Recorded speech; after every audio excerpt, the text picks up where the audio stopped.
Boa tarde a todos. Estamos aqui mais uma vez, graça e paz. Voltamos agora para trazer algo referente aos 9 pontos do meu primeiro livro, chamado Unindo os Irmãos. Eu quero trazer o primeiro ponto desse livro, esse livro que é dividido em 3 partes. A primeira parte é um breve histórico, e depois a segunda parte, o que nós não fizemos nesses 140 anos no Brasil e o que nós precisamos fazer, e são sugestões para ser debatida, conversadas nas igrejas local, de maneira a entender e ver o que pode ser feito ou melhorado dentro do que já tem sido feito e também muito bem feito nesses 140 anos. Então, eu gostaria de dar início, pontapé inicial a esse conversar, a esse meditar sobre o que escrevi no meu primeiro livro.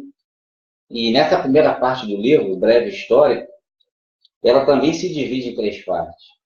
E esse breve histórico conta, na primeira parte, de onde nós viemos, a segunda parte, quem somos hoje, e o que nós temos feito hoje, a terceira parte. Então, quero ficar aqui, nesse momento, nesse breve conversa, em cima de onde nós viemos. Né? Um conversar sobre o nascer da história toda, que já tem mais de 190 anos no mundo, em mais de 100 países tem casa de oração oriunda do movimento dos irmãos.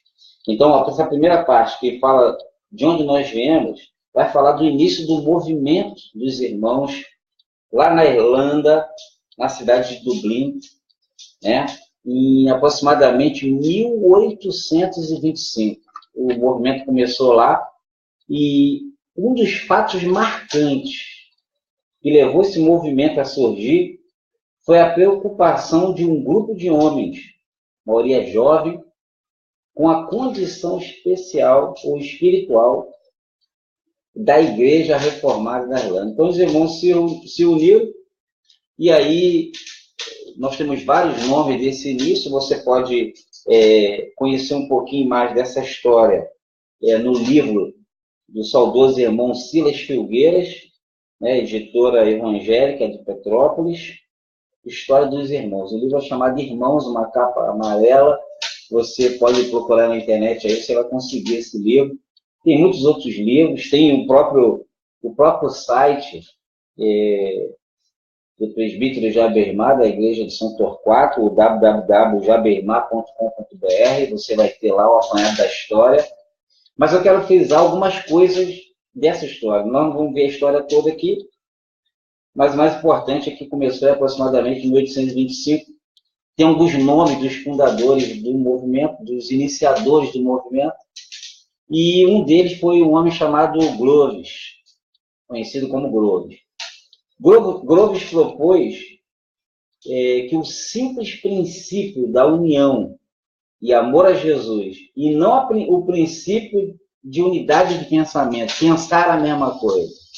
Groves já dizia naquela época que não é a união e o amor de Jesus é maior, o mais importante, que a unidade de pensamento, a unidade de ideias, de concordar com ideias, acerca de coisas menores.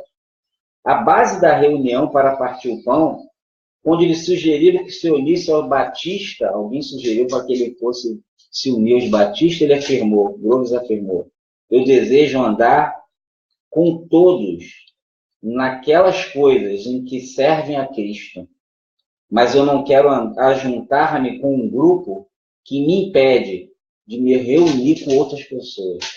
Então, já lá, 1825 aproximadamente, Groves já dizia: eu quero me reunir com todo mundo que se reúne em nome de Jesus, no amor de Jesus, em ser irmão em Cristo Jesus. Eu quero me reunir, mas eu não quero me reunir a um grupo que me impede de me reunir com outras pessoas, que diz para mim com quem eu tenho que me reunir e com quem que eu não tenho que me reunir. Esse grupo, Groves dizia: eu estou fora, não quero me juntar a um grupo assim.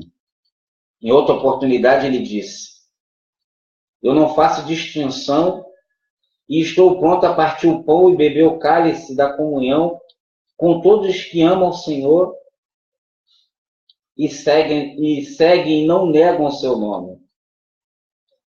Cada verdadeiro crente é uma pessoa santa porque Cristo habita nele e se manifesta onde ele adora. Mesmo que suas faltas sejam tantas quanto os cabelos de sua cabeça, meu dever ainda é, com o meu Senhor, juntar-me a ele em qualquer trabalho do Senhor em que ele possa estar ocupado. Então, o Groves já tinha esse pensamento a ponto de ter algumas ideias. Lá já por volta de 1834, ele diz que a igreja consiste não em ritos e cerimônias, mas onde estiver 2 ou 3 reunidos em seu nome, aí ele está, no meio deles. Ali é um refúgio aberto para o mais fraco do seu povo. E a gente vai passando, discorrendo a história, e a gente começa a ver que já em 1834, ou seja, se começou aproximadamente em 1825, em 1834 não tinha nem 10 anos de movimento iniciado, de movimento dos irmãos ter tido início, e já em 1834, aproximadamente 9 anos de início do movimento dos irmãos, já começou a aparecer circunstâncias que foram causando uma divisão de pensamento, a divisão de ideias, principalmente no que concerne ao próprio Groves, ao Darby, né, a ponto de alguns serem chamados darbistas, e outros seguindo outro grupo, chamado de outro nome, enfim. Em menos de 10 anos de início do movimento, já sentia desentendimento de pensamento, isso é normal. O Groves já dizia que não é unidade de pensamento, não é unidade de ideias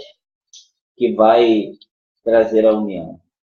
Quando foi acusado de reunir-se com outros grupos, Groves respondeu: eu acho melhor suportar os seus erros do que separar-me do que há de bom neles. E acrescentou: as coisas que nos unem são mais importantes do que as que nos dividem. Groves já dizia. Dizia também: não devemos nos preocupar em sermos diferentes de outras igrejas, mas em sermos semelhantes a Cristo. Não é ser diferente dos outros, mas sermos cada vez mais semelhantes a Cristo, segundo ele acreditava nesses princípios de comunhão. Vídeo ao vivo tem esse negócio. Você deve estar ouvindo ao fundo aí o telefone, que eu não vou poder atender aqui agora. Você vai estar escutando, vou ter que desligar aqui. Isso tem tudo a ver com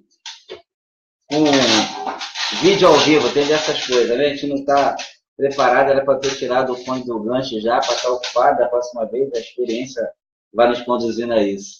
Mas é assim mesmo.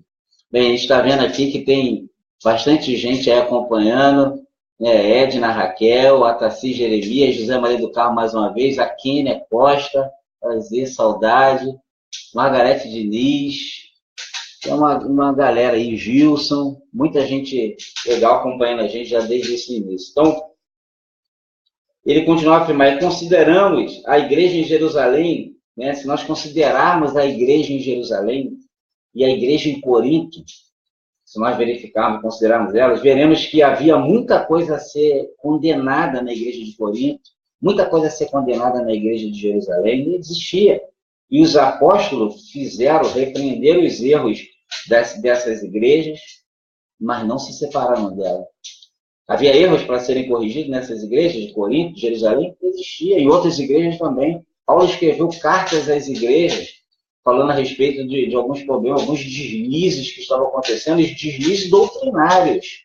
Deslizes não era de uso e costume, deslizes doutrinários na palavra.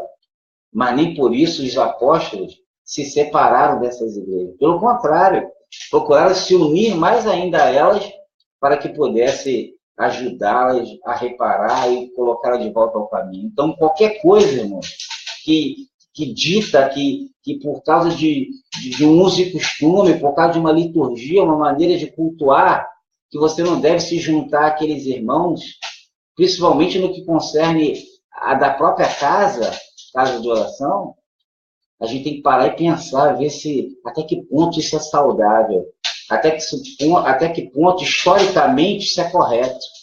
Quando nós não conhecemos a nossa história, a gente está fadado a praticar os mesmos erros. E a gente tem visto aí agora, nos dias atuais, isso aqui é a história antiga, mas a gente tem visto aí nos dias atuais listas e mais listas dizendo com quem você deve se unir, com quem você não deve se unir. Então a gente tem que meditar, não estou dizendo se é certo ou errado, lista disso, lista daquilo, mas a gente tem que parar e meditar e analisar até que ponto isso é saudável, até que ponto isso é interessante ser feito. Os apóstolos não fizeram. Não podemos nos separar daqueles que não estão separados de Cristo. Não podemos nos separar de quem não está separado de Cristo, nem denunciá-los como inimigos. E a gente vê essas listas aí dizendo, ó, nem aparece lá, nem coma com eles.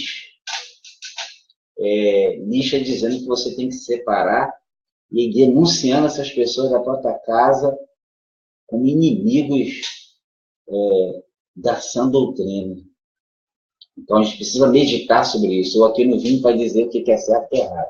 Eu vim aqui trazer uma consciência do que aconteceu desde lá do início, as divisões já com 9 anos, e o que tem acontecido hoje no nosso meio, na nossa casa de oração, no movimento dos irmãos no Brasil. E ele continua. Se houve na terra uma testemunha fiel, essa testemunha foi Jesus. E ele nunca se afastou das sinagogas. Mateus 9,35 fala sobre isso. Isso prova que a separação não é o único meio de testemunhar. E Jesus era separado de pecadores, não de suas assembleias. Ele não era separado, ele não era conivente com o pecado, porque a Bíblia diz que ele não conheceu o pecado. E aquele que não conheceu o pecado, diz a Bíblia, se fez pecado para que fôssemos feitos justiça de Deus. Mas ele era separado dos pecados dos homens, mas não era separado das suas assembleias e pessoas, mas separado única e exclusivamente dos pecados. A gente precisa analisar isso, a bem da história que nós temos vivido desde o início, e principalmente no Brasil agora, 140 anos no Brasil. É interessante falar de um grande nome do movimento dos irmãos no Brasil, McNair.